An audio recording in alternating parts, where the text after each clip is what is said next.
नमस्कार, मैं हूं संदीप चौधरी। जब से एग्जिट पोल के नतीजे आए हैं, सभी को बेसब्री से इंतजार है 8 तारीख का, परसों का, क्योंकि एग्जिट पोल में भी जबरदस्त टक्कर दिखाई दे रही है एनडीए और महागठबंधन के बीच। अब तक साफ नहीं हो पा रहा है कि बिहार में एनडीए की सरकार बनेगी या फिर महागठबंधन की।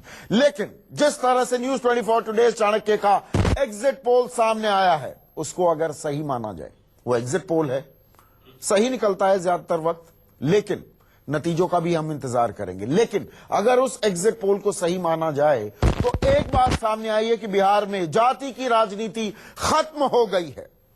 लेकिन फिर बता दें, ये तो आंकड़ा है, असल जवाब 8 तारीख को मिलेगा और ये नतीजे बिहार ही नहीं, देश की दशा दिशा बदल देंगे। कैसे, इस पर हम चर्चा करेंगे। कुछ खास मेहमान मेरे साथ जुड़ेंगे और सवाल होंगे, क्या बिहार में जाति की राजनीति खत्म हो जाएगी? सवाल यह भी, क्या बिहार के नतीजों से बदल जाएगी देश की राजनीति? ये रिपोर्ट देखिए।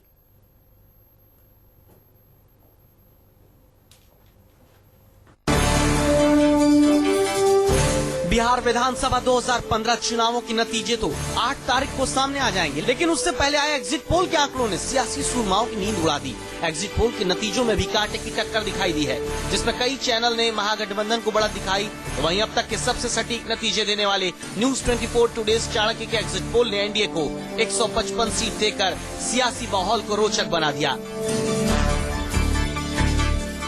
तो 190 सीट हमको आएगा गठबंधन को। अब बीजेपी को मतलब 10 आखिर 40 में जो भी है 40-40 मिला तो मिला, नहीं तो भी साफ है।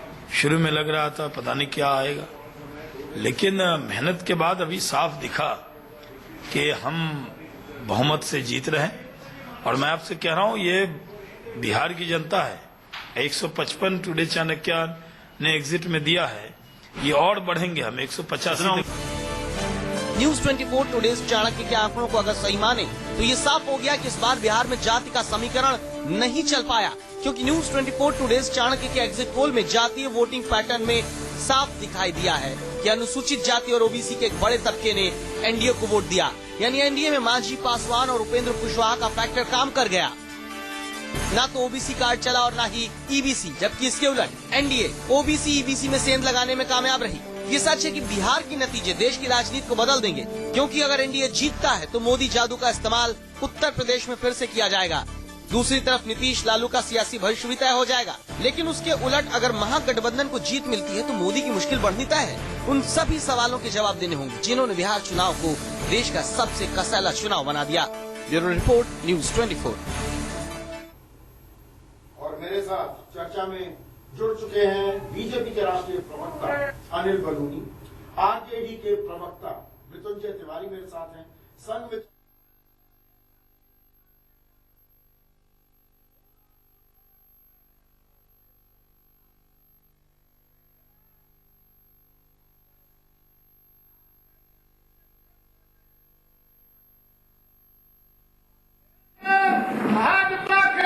बिहार को एकत्रित करने का पूरा पुरजोर दिए हैं और जहिर तहिर भाषण के जरिए पूरे इलाके में, पूरे क्षेत्र में अपना योगदान दिए।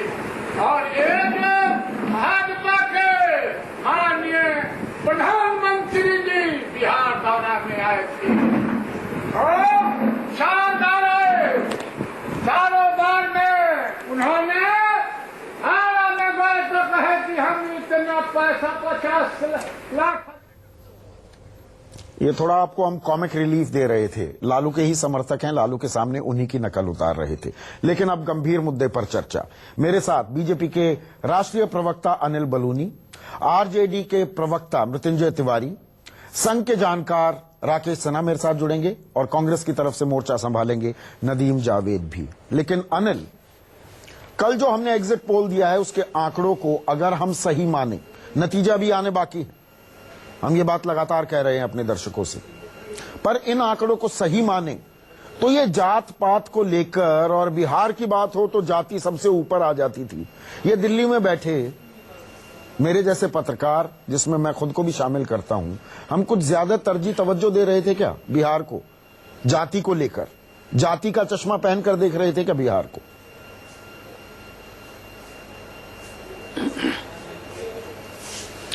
देखिए संदीप जी, मैं मानता हूं कि चुनाव के समय पे जातिवादी की बहुत कैलकुलेशन खासतौर से टीवी चैनल्स पे लगती रही है, लेकिन आप देखिए कि अगर लोकसभा चुनाव देखिए, और मैं कहता हूं बल्कि इससे पिछला विधानसभा का 2010 का भी चुनाव देखिए, कि लोगों ने जाति पाति से ऊपर उठ के वोट डाला है। आप देखिए 2010 का चुनाव देखिए, आप 2014 का लोकसभा का चुनाव देखिए, और जिस तरह से कल आपके चैनल में एग्जिट पोल आया है, वो भी जिस तरह इंगित करता है कि लोगों ने जाति पाति से उठ के, धर्म से ऊपर उठ के, और लोगों ने विकास के लिए वोट डाला। लोग अब चाहते हैं कि तंग आ चुके हैं, पूरी इस तरह की चर्चा से सब लोग तंग आ चुके हैं, अब चाहते चर्चा बंद हो।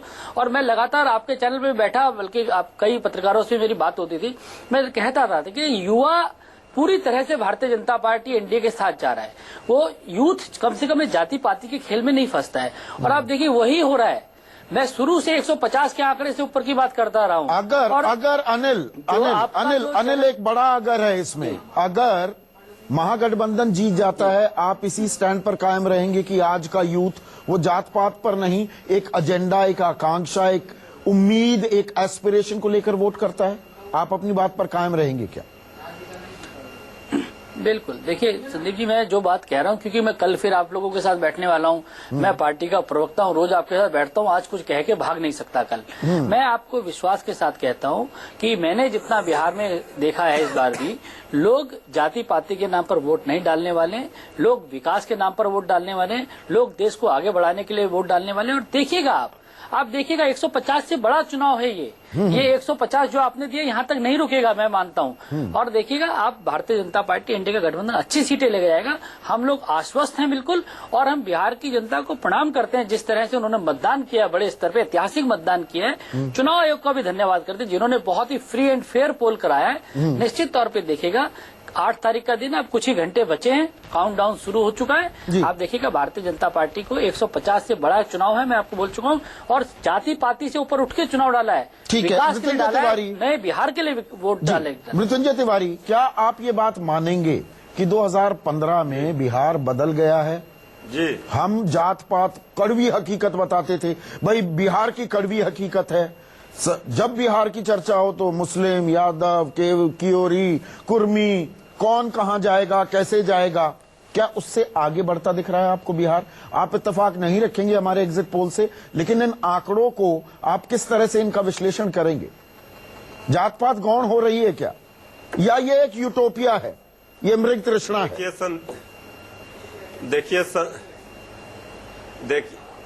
देखिए संदीप जी, ये एक सामाजिक सच्चाई है जो जाति का बात आप कर रहे हैं, और भारतीय जनता पार्टी बड़ा साफगोई से कहती है कि हम जाति नहीं, हम विकास की बात करते हैं। मैं एक लंबी फहरिस्त है कि किस तरह से उन्होंने, उनके माननीय प्रधानमंत्री जी छाती पीट के कह रहे हैं मैं अति पिछड़ा हूं। अमित शाह जी क्या कह रहे हैं कि हमने अति पिछड़ा को दिया, मुख्यमंत्री बनाया, प्रधानमंत्री बनाया। मांझी जी को लिया, ये महादलित है, रामविलास पासवान जी से, उपेंद्र कुशवाहा जी से, पप्पू यादव। संदीप जी बताइए अनिल। संदीप जी, मेरा निवेदन है तिवारी जी से भी, शब्दों का प्रयोग तो ये, तिवारी जी से भी निवेदन है। तिवारी जी सुनिए, तिवारी जी सुनिए, चुनाव खत्म हो गया, अब उस माइंडसेट से हट जाइए। देखिए छाती पीटना वीटना ये शब्द अच्छे शब्द नहीं है, आप कम से कम अच्छे शब्दों का प्रयोग कीजिए। अब चुनाव प्रचार भी खत्म हो गया, मेरे को लगता है मर्यादा से बात करें। हम 45 मिनट, मतलब आप कह रहे हैं आपके चुनाव प्रचार के दौरान भाषा की मर्यादा, उसकी धज्जियां, उसकी बखियां उधेड़ी जा सकती हैं। मतलब यहाँ भाषा की आप बात कर रहे हैं, बड़ा मुझे अजीब लग रहा है आप दोनों अगर भाषा की बात करने लगे। आपके नेता हमारे 1.5 महीने से हम सुन रहे हैं भाषा कैसी इस्तेमाल हो रही है। नहीं, ये शैतान कहे तो इनको मर्यादा। मैं तो समाप्त करना चाहता हूँ, अगर आप नहीं समाप्त करना चाहते तो मैं देखिए उनका विजुअल निकाल के चर्चा कराइए, मैं भी क्या कह सकता हूँ उसमें। नहीं, हम सब यही चर्चा करेंगे, लेकिन यहाँ पर भाषा की मर्यादा का पाठ अगर पढ़ाया जाए तो देखिए पब्लिक है, सब जानती है, सब सुनती है, सब देखती है, थोड़ा अजीब लगता है अनिल। चलिए संदीप जी, आपकी इच्छा है जैसा कराइए, मैं तो जो कहना था वो कहा, ये असहनशीलता न रखी जाए, मैंने कहा है कम से कम उसको सुना जाए। चलिए मृत्युंजय बताइए आप अपनी बात। आप वीडियो देख लीजिए आप वीडियो देख लीजिए। अब उस बात को खत्म करते हैं। अनिल बलूनी ने जो बात कही वो कह रहे हैं वो खत्म करना चाहते हैं। मृत्युंजय तिवारी मुझे सीधा ये बताइए, क्या जात पात एक कड़वी हकीकत है, वो सच्चाई है, जात पात के आधार पर ही वोट डलते हैं, या वो खांचा तोड़ दिया है बिहार की जनता ने? ये नहीं, देखिए, ये सामाजिक सच्चाई है जाति, और बीजेपी ने इसी जाति के आधार पर ही बिहार में पूरा ताना बाना बुना था महागठबंधन को रोकने के लिए और बिहार की सत्ता पाने के लिए। अगर ये सत्ता के लिए इतने बेचैन नहीं होते तो इन्होंने जिस तरह से गठबंधन किए, और अंतिम समय में आपने देखा होगा किस तरह से इन्होंने एक पप्पू यादव जी के फैक्टर को भी किया, ओवैसी जी को भेजा, और इसके बाद मांझी जी, पासवान जी और उपेंद्र कुशवाहा जी तो पहले थे ही। तो ये अगर जाति, इनका विकास कहीं दिखा नहीं, ये विकास पर बात भी आप नहीं कर अपनी रहे बात थे। कीजिए ना। आपने क्या किया? आपने मंडल की बात की, हिंदू और मुस्लिम की, आपने अगड़ा पिछड़ा बना दिया इस चुनाव को। हम तो नहीं, हमने कब की? हमने कब की संदीप जी? जब मोहन भागवत जी का बयान आया, इसके बाद हम तो गरीब गुरुओं के लिए, शोषितों वंचितों के लिए हमारे नेता आवाज उठाते रहे हैं और लड़ते रहे उनके हक और हकूक के लिए। तो हम तो उनकी लड़ाई लड़ते हैं। हम चंद मुट्ठी भर लोगों के लिए अच्छे दिन नहीं लाते हैं। तो इसलिए हम लोगों ने जब इन बातों को तो जाति कार्ड दोनों तरफ से खेला गया है ना। तो मोहन भागवत जी के बयान पर जी, और जब राकेश सिन्हा मुझे एक चीज बताइए। देखिए, मैंने अनिल बलूनी से बात की, मृत्युंजय तिवारी की बात आपने सुनी, और इनकी आवाज भी थोड़ी गूंज रही है। अगर हम ऑडियो इनका ठीक कर सके इस बीच, जब मैं राकेश सिन्हा से सवाल पूछ रहा हूं। राकेश सिन्हा, मुझे ये बताइए, हमारा जो एग्जिट पोल है इसके आंकड़े, और ये मेरी आवाज भी गूंज रही है यहां पर। राकेश सिन्हा, हमारा जो एग्जिट पोल है वो ये कहता है, एक मिनट रुकेंगे यहां पर, मैं चर्चा कर सकता हूं कि नहीं? मैं अपने स्टूडियो वालों से कह रहा हूं। नहीं संदीप जी, आपकी आवाज आ रही है, कोई चिंता मत कीजिए। नहीं, यहां पर टोटल गूंज रही है ये आवाज, मेरी आवाज गूंज रही है। राकेश सिन्हा, सवाल मेरा ये अब है, संदीप जी, रिजल्ट इतना अच्छा आपने एग्जिट पोल दिखाया, उसके कारण गूंज रही है। You got your sense of humour back Anil. Rakesh Sinha, मेरा सवाल ये है कि जो हमारा एग्जिट पोल है वो कहता है कि जात पात का ये खांचा टूटता दिख रहा है, जात पात के आधार पर वोटिंग नहीं हुई। लेकिन मैं अनिल बलूनी की भी बात सुनूं और अंदर की खबर मैं जानता हूं, कहानी जानता हूं, आप भी जानते हैं। मृत्युंजय तिवारी जो कह रहे हैं, ऊपर जो पोस्चरिंग है, अंदर क्या हुआ ये हम जानते हैं। राजनेता अभी भी जात पात के चश्मे से चुनाव लड़ रहे हैं क्या? और दरअसल एक बड़ा हासिल इस चुनाव का क्या ये हो सकता है, अगर हमारे आंकड़े ठीक निकलते हैं, कि दरअसल पब्लिक ने जात पात को अब भुला दिया है। वो अपने एजेंडा, अपनी उम्मीदों, अपने मुद्दों पर वोट कर रही है। देखिए संदीप जी, बिहार को आप नजदीक से देखा है, आपने रिपोर्ट भी किया वहां से। बिहार के लोग बहुत ही प्रगतिशील हैं। यदि प्रगतिशील नहीं होते तो जिस जयप्रकाश नारायण के पास, जो जयप्रकाश नारायण की जाति यदि हम देखें तो उस जाति का 1% लोग नहीं है। पूरा बिहार उनके पीछे चला। महात्मा गांधी चंपारण गए तो उनके पीछे बिहार चला। जब राजनीति जातिगत राजनीति करती है तब बिहार के लोग खांचों में बढ़ते हैं। आज ये दुर्भाग्य की बात है, लगभग सभी पार्टियों ने जाति के आधार पर टिकट दिया। लेकिन यह कहते हुए मैं बोलता हूं कि 50 और 60 के दशक का जो हैंगओवर था वो हैंगओवर खत्म हो चुका है। बिहार के लोग आगे बढ़ चुके हैं। राजनीतिक पार्टियां 50-60 के दशक में अटकी हुई हैं। इसलिए बिहार के लोगों में एक एस्पिरेशन है कि हम बिहार को एक आधुनिक बिहार बनाएं, और उस आधुनिक बिहार बनाने में उनको लगता है डेवलपमेंट होना चाहिए। यहां से लेबर का माइग्रेशन, स्टूडेंट्स का माइग्रेशन नहीं होना चाहिए, रोजगार क्रिएट होना चाहिए। इसलिए जिस पत्रकार ने जिस मतदाता से बात की, चाहे जिस चैनल का हो, मतदाता ने कहा डेवलपमेंट मेरा पहला मुद्दा है। एक बात इसके साथ मैं जोड़ूंगा, नहीं, पर राजनेताओं का मुद्दा डेवलपमेंट क्यों नहीं रहा? मैं ये कह रहा हूं उनकी सोच अभी भी पुरानी है क्या? राकेश सिन्हा, मेरे सवाल का मतलब समझिए। भाई, प्रधानमंत्री से लेकर चाहे नीतीश कुमार हो, चाहे लालू प्रसाद यादव हो, सब जात पात पर बात करते दिखाई दिए। अरे मैं अशोक जी को यहाँ एक चीज बता दूं कि 1930 के दशक में त्रिवेणी संघ बना था। त्रिवेणी संघ बना था कि पिछड़ी जातियों का प्रतिनिधित्व राजनीति में, आर्थिक क्षेत्र में हो, प्रतिनिधित्व राजनीति में, आर्थिक क्षेत्र में हो। उस त्रिवेणी संघ के बहस को आप देख लीजिए, किस स्तर तक हम गिर गए हैं। रामदेव महतो भारतीय जनता पार्टी के बड़े नेता होते थे पटना सिटी से, वो एक कुर्मी जाति के थे, उनके डिस्कोर्स को देख लीजिए। तो मुझे लगता है कि पिछड़ा और अग्रय के डिबेट को उस स्तर तक नहीं ले जाएं जो ये झांकी दे कि समाज फ्रैक्चर्ड है। आज इस राजनीति ने 2014-2015 के चुनाव ने एक इंप्रेशन दिया कि बिहार का समाज अग्रे और पिछड़े में बटा हुआ है, जो हकीकत से दूर है। बिहार का समाज बहुत आगे बढ़ चुका है, अंतरजातीय विवाह हो रहा है, बच्चे बाहर जा रहे हैं, जिसको भारत के राजनेता नहीं पढ़ पा रहे हैं। उनकी अपरिपक्वता है कि बिहार को वो पीछे ढकेलना चाहते हैं। जी संजीव, मुझे ये बताइए, मेरे सहयोगी संजीव त्रिवेदी भी मेरे साथ जुड़ चुके हैं और बिहार में काफी लंबा वक्त इन्होंने निकाला, बिहार से ही आते हैं, समझते हैं मानस वहां का। ये यूटोपियन वर्ल्ड की बात तो नहीं कर रहे हैं कि जाति खत्म होती दिख रही है हमारे एग्जिट पोल के आंकड़ों के हिसाब से, या जाति अभी भी कड़वी हकीकत है? देखिए, इस बात को बहुत शिद्दत से स्वीकारना पड़ेगा कि बिना जाति के बिहार की सियासत संभव नहीं है। अब जिस बदलाव की तरफ इशारा राकेश जी कर रहे हैं, या हमारा एग्जिट पोल कर रहा है, शायद ये बदलाव जो है वो आकार तो ले रहा है, लेकिन पूर्ण रूप से आप देखेंगे कि फैक्टर्स को जब सब फैक्टर्स में आप डिवाइड करेंगे तो पाएंगे कि वो जाति के मुलम्मे में ही है। नहीं, पर मैं ये कह रहा हूं इजी जर्नलिज्म, और मैं अपने ऊपर भी सवाल उठा रहा हूं, हम इजी जर्नलिज्म तो नहीं करने लगते हैं। और अनिल बलूनी, इस बात पर थोड़ा गौर कीजिएगा, आप भी पत्रकार रहे हैं। इजी जर्नलिज्म के तहत कि अरे यादव तो चले जाएंगे लालू प्रसाद यादव के साथ, कुर्मी चले जाएंगे नीतीश के साथ, ये स्टीरियोटाइप्स है, ये शायद चेंज हो रहा है। ये मतलब अगर बीजेपी एक यादव उम्मीदवार को खड़ा कर देगा तो वो कैसे जरूरी है कि वो सिर्फ लालू के पास यादव वोट बैठ जाएंगे? इस तरह की कल्पनाएं छोड़ दीजिए कि अगर कोई सवर्ण है या ब्राह्मण है तो वो भारतीय जनता पार्टी को ही देगा। देखिए, ये बदलाव तो आ रहा चुका है ना, ये इस तरह के बदलाव आने शुरू हो गए। नहीं, हम कागजों पर क्या करते हैं, हम आंकड़े, जब भी हम पत्रकार भी इसमें मुजरिम हैं कि नहीं, अच्छा भाई इतने यादव, इतने मुसलमान, इतना ये, तो इनका तो इतना वोट बैंक। पर ऐसा हो क्यों रहा है? हाँ। वो इसलिए हो रहा है कि दरअसल कहीं न कहीं वो जातीय समीकरण में वो बात भी फिट बैठती है।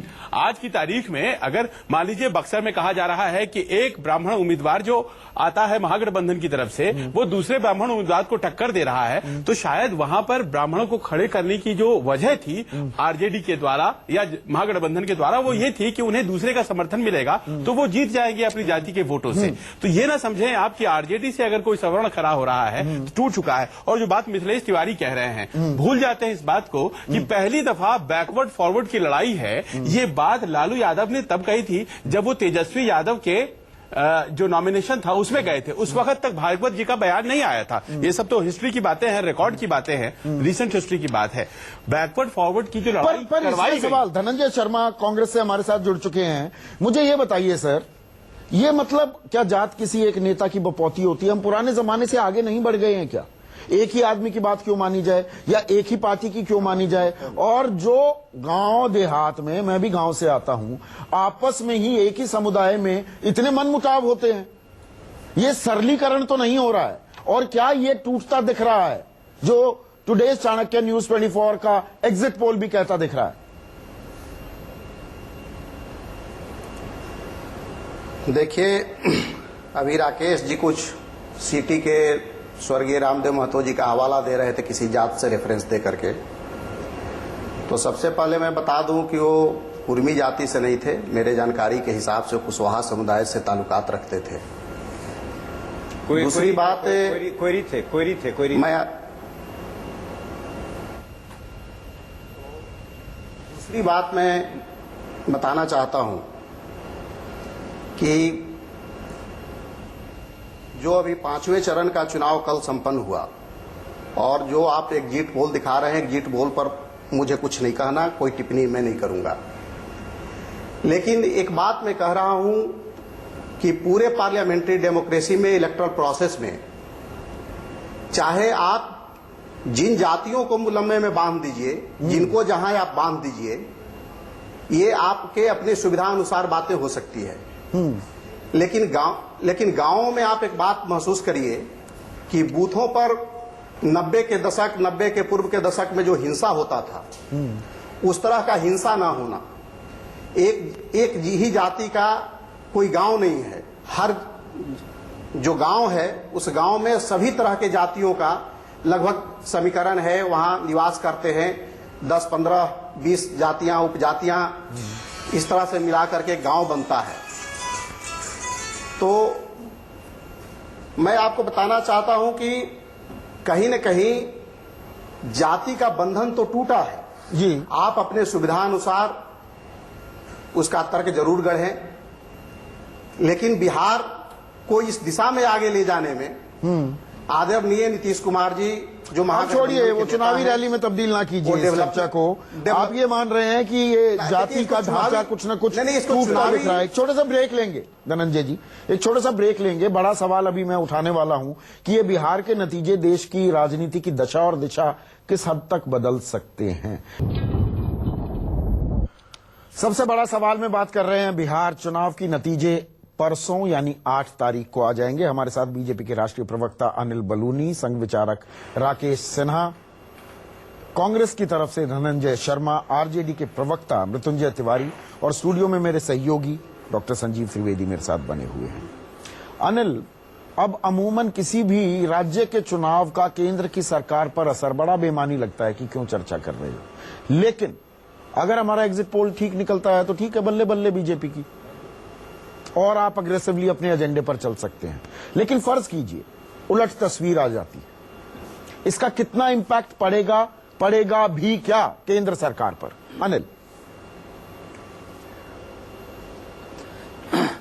देखिए संदीप जी, एक तो मैं इस बात को स्वीकार करने के लिए तैयार नहीं हूं कि कोई उलट फैसला होगा। मेरे को ये लगता है जो चाणक्य का, जो आपका न्यूज 24 चाणक्य का जो एग्जिट पोल है वो ठीक होगा।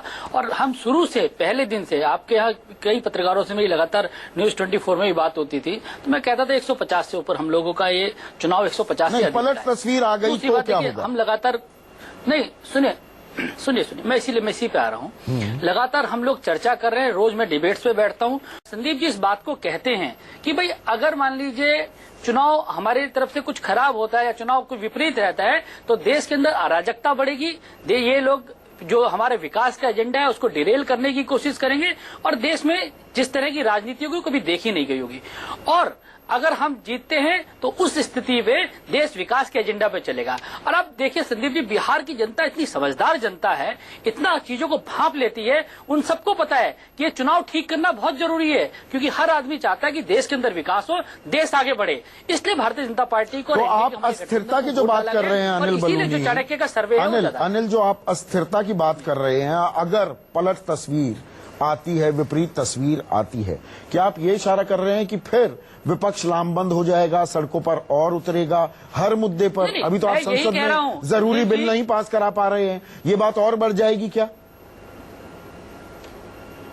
देखो, मैं ये संदीप जी आपको यही बता रहा हूँ कि बिहार का एक एक बच्चा ये जानता है कि ये रिजल्ट ठीक करने की जरूरत है, भाजपा और एनडीए को जिताने की जरूरत है, क्योंकि अगर चुनाव में कुछ गड़बड़ होगा तो देश के विकास के एजेंडे को रोका जाएगा। और यही सोच के ये जो जितने तेजी के जो आपका एग्जिट पोल आया है, ये इसीलिए 150 के, और मैं बता रहा हूँ 150 से अधिक इसीलिए आएगा क्योंकि जनता जानती है कि बीजेपी को जिताना जरूरी है, क्योंकि देश को आगे बढ़ाना जरूरी है। राकेश सिन्हा, ज्यादा स्टेक पर तो नहीं लगा दिया है केंद्र सरकार ने, और खुद प्रधानमंत्री नरेंद्र मोदी ने बिहार में, एक स्टेट इलेक्शन है, 29 राज्य हैं हमारे, हर राज्य में कहीं ना कहीं चुनाव होते रहेंगे, आप सारा उस पर दांव पर लगा दें, फिर अस्थिरता की माहौल होने लगे, फिर और दिक्कतें हों, विकास का मुद्दा गौण हो जाए और न जाने किस लेवल तक चुनाव चला जाए।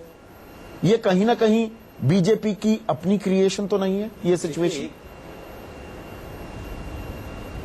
देखिए भारतीय जनता पार्टी के विकास के क्रम में आप देखिए, बिहार एक ऐसा राज्य है जहां पार्टी ने अपने बलबूते पर, जनसंघ या भारतीय जनता पार्टी ने सरकार नहीं बनाई। 2 उप मुख्यमंत्री तो हुए, कैलाशपति मिश्रा और सुशील मोदी जी, लेकिन कोई भी व्यक्ति है इसका संघ का या भारतीय जनता पार्टी से जुड़ा हुआ व्यक्ति कोई मुख्यमंत्री नहीं हुआ। पार्टी ने दांव पर लगाया इसलिए कि जो एक तरह से सेमी बंजर भूमि थी, अर्ध बंजर भूमि को उसको पार्टी के अनुकूल करना, सेफ्रनाइज करना, तो इसमें प्रधानमंत्री को आना ही था। सबसे लोकप्रिय फिगर हैं तो प्रधानमंत्री को इस पे आना ही था। नहीं, पर आप जानते हैं ना राकेश सिन्हा, आजाद भारत के इतिहास में इतनी रैलियां किसी प्रधानमंत्री ने किसी सूबे में नहीं की। आजाद भारत के इतिहास में किसी भी प्रधानमंत्री ने किसी राज्य में, आजाद भारत में, मैं उत्तर दे रहा हूं। हाँ, आजाद भारत में बिहार एक ऐसा प्रांत है जहां पर भारतीय जनता पार्टी शुरू से रही है जनसंघ के रूप में, लेकिन इसकी सरकार नहीं बनी है। तो प्रधानमंत्री एक भारतीय जनता पार्टी के कार्यकर्ता भी हैं। उनको इस बात का क्षोभ था कि हम भारतीय जनता पार्टी को सत्ता में लाएं, जैसे हरियाणा में लाएं। मैं एक बात और मैं कहना चाहता हूं, जोड़कर मैं बताना चाहता हूं कि बिहार के विपक्ष एक हो गए तो इसका क्या परिणाम होगा कि लालू जी नीतीश जी में पर काया प्रवेश करके जब बिहार का शासन करेंगे, रिमोट कंट्रोल नहीं, एक्सट्रीम केस में कहता हूं, मान लीजिए कि सारे उन्हीं की बात, मृत्युंजय तिवारी जी की बात मैं सच मान लूं, तो ये जो पर काया प्रवेश होगा वो बिहार के लिए विध्वंस होगा। नीतीश लालू जी मृत्युंजय तिवारी रिस्पॉन्ड कीजिए। अगर महागठबंधन जीत गया, अगर महागठबंधन जीत गया, नीतीश कुमार चाहे मुख्यमंत्री हो, रिमोट लालू के हाथ में आ जाएगा, विध्वंस हो जाएगा। ये बहुत बुरा होगा बिहार के लिए। रिमोट आरोप लगा रहे राकेश सिन्हा। मुझे रिमोट नहीं, रिमोट नहीं, राकेश जी, मैं रिमोट नहीं, पर काया प्रवेश कह रहा हूँ, पर काया प्रवेश। हाँ ठीक है, उनके शरीर में राकेश जी, रिमोट के संबंध से आम आदमी की भाषा में मैंने समझा दिया, प्रवेश करके शासन करेंगे। ठीक है। कोई अगर मगर नहीं होगा, कोई अगर मगर नहीं होगा, महागठबंधन की सरकार बनेगी और केंद्र की सरकार हिलेगी और हमको जरूरत नहीं है। भारतीय जनता पार्टी में विध्वंस होगा और लाल कृष्ण आडवाणी जी का खेमा सक्रिय होगा और माननीय प्रधानमंत्री नरेंद्र मोदी जी की कुर्सी जाएगी।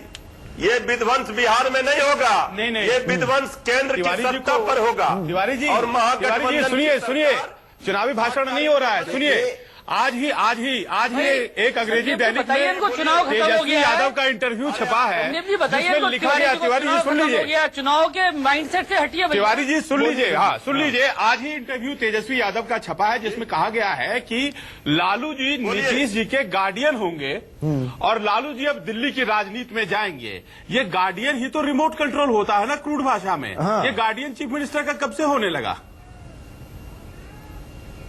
भाई? नीतीश जी का शरीर और लालू जी की आत्मा, ये शासन बिहार कभी बर्दाश्त नहीं करेगा। इसी भय से बिहार के लोगों, चाणक्य टुडे का सर्वे इसलिए सच है कि लोगों को यही भय था कि नीतीश जी के शरीर में लालू जी आकर शासन करेंगे तो बिहार का क्या होगा। ये सुपर जंगल राज में बिहार तब्दील हो जाएगा, जंगल राज नहीं, सुपर जंगल राज में तब्दील हो जाएगा। पर मैं एक और तस्वीर अपने एग्जिट पोल पर कायम रहते हुए, हम लोगों ने मुख्यमंत्री का उम्मीदवार घोषित किया। ठीक है मृत्युंजय जी, मैंने आपकी बात सुनी। अनिल, अगर मैं अपने एग्जिट पोल पर कायम रहता हूं, यही आंकड़े नतीजे, एक मिनट रुकिए तो धनंजय जी, देखिए मैंने आपसे सवाल नहीं पूछा। धनंजय जी मैंने आपसे नहीं पूछा, तो बीच में एक मैं सवाल कर रहा हूँ। नहीं राकेश, धनंजय जी एक मिनट, अनिल बलूनी को दिखाइए सिर्फ स्क्रीन पर। देखिए जंगल राज मत फैलाइए भाई बीच में। हाँ अनिल बलूनी, अगर ये आंकड़ा, मैं इस पर डटा रहता हूं, यही नतीजों में तब्दील होता है तो बल्ले बल्ले तो हो गई, मान लिया मैंने, मोदी साहब की भी और बीजेपी की भी। लेकिन कहीं agenda for reform, agenda for governance भूलकर फिर एजेंडा ऑफ विनिंग इलेक्शंस तो हावी नहीं हो जाएगा कि अब बिहार भी जीत गए तो थोड़ा पूरब में और जाओ, अब जोर लगाओ पश्चिम बंगाल में, जोर लगाओ असम में, फिर एजेंडा विनिंग इलेक्शंस तो नहीं हो जाएगा। क्योंकि बहुत अहम फाइनेंस बिल्स अटके हुए हैं, बहुत अहम इकोनॉमिक बिल्स अटके हुए हैं। देखिए संदीप जी, हम एक राजनीतिक दल हैं और निश्चित तौर पे हम चाहते हैं कि हमारी जिस तरह से हमारी विचारधारा है वो निश्चित तौर पर पूरे देश में, और एक देश को आगे बढ़ाने वाली विचारधारा है, इस देश को सशक्त करने वाली विचारधारा, और निश्चित तौर पे देश भर में फैले।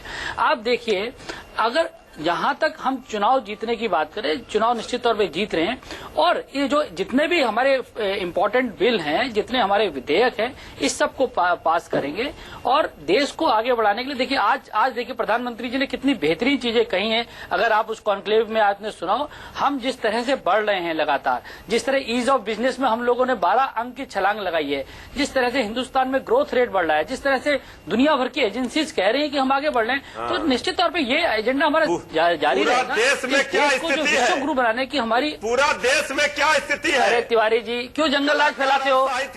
तिवारी जी, यही समस्या है। जंगल राज का भूत आपको पकड़ा हुआ है। आप जंगल राज आप बताए जा रहे हो।